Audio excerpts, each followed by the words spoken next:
এই সংবাদটি নিবেদন করছে জলপাইগুড়ি মেডিকেল বড় পোস্ট অফিস মোড়, জেলা পরিষদের বিপরীতে, জলপাইগুড়ি।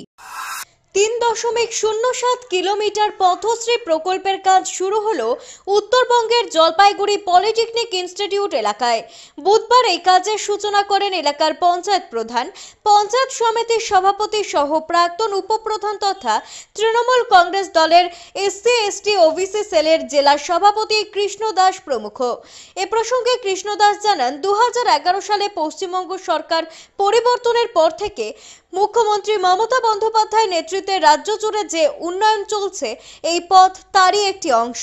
এই অঞ্চলের মানুষের দীর্ঘদিনের দাবি পূরণ হবে এই 2 কোটি টাকা ব্যয়ে নির্মিত নতুন পথের মাধ্যমে। এর ফলে উপকৃত হবেন পলিটেকনিক ইনস্টিটিউট সংলগ্ন এলাকার মানুষ সহ চা বাগানের আদিবাসী মহল্লা।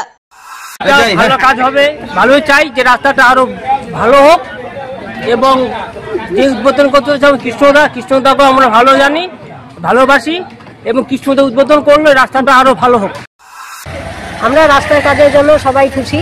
আমরাও চাই একটা উন্নয়নমূলক একটা কাজ হোক আমাদের পাড়ায়, এই জন্য আমরা সবাই খুব খুশি। কি চাচ্ছেন যে আরো ভালো? আমরা চাচ্ছি আরো ভালো হোক কাজটা, পাবলিকের যেন কোনো অসুবিধা না হয়, যাতায়াত ব্যবস্থা ভালো থাকবে, বর্ষাকালে যেন পাবলিকদের কোনো অসুবিধা না হয়।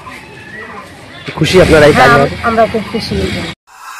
এটা তো সরকারের ডিউটি তো সব জায়গায় করা, তো যারা যেখানে সরকারকে সাপোর্ট করবে সেখানে কিন্তু কাজ করবে। আমি এই জন্য বললাম সবাইকে ঐক্যবদ্ধ হওয়া দরকার। এটা কিন্তু সার্বিক উন্নয়ন, এটা কিন্তু কারো ব্যক্তিগত উন্নয়ন নয়। রাস্তাটা সবার দরকার। এই রাস্তা যদি ভালো হয়, আমরা যদি আরো বেশি করে লাইট লাগাইতে পারি, আরো যদি বেশি করে ড্রেনের ব্যবস্থা ভালো করতে পারি, আমাদের কিন্তু এখানকার প্রত্যেকটা লোক উপকৃত হবে। আমরা রাজনীতি যে কারণে করি সেটা 1 নাম্বার হচ্ছে শান্তি, 2 নাম্বার হচ্ছে উন্নয়ন। এই 2টা জিনিস যদি আমাদের করতে হয়, রাজনীতিকে শক্তপোক্ত করতে হবে, আরো শক্তিশালী করতে হবে। অমিত বণিকের প্রতিবেদন, সিসিএন তরাইডুয়ার সংবাদ। প্রতি মাসের তৃতীয় রবিবার এসএসকেএম হাসপাতালের চিকিৎসক ডাক্তার অরুণাভ ঘোষ, এমডিডিএম এন্ড্রোক্রিনোলজিস্ট রোগী দেখবেন জেলা পরিষদের বিপরীতে জলপাইগুড়ি মেডিকেলে। যারা সুগার, থাইরয়েড, স্মৃতিশক্তি কমে যাওয়া, অতিরিক্ত ওজন, হাত পা যন্ত্রণা, দুর্বলতা, মাথার চুল উঠে যাওয়া, একাগ্রতার অভাব ইত্যাদি সমস্যায় ভুগছেন, তারা ফোন করুন 9933342740 এই নম্বরে।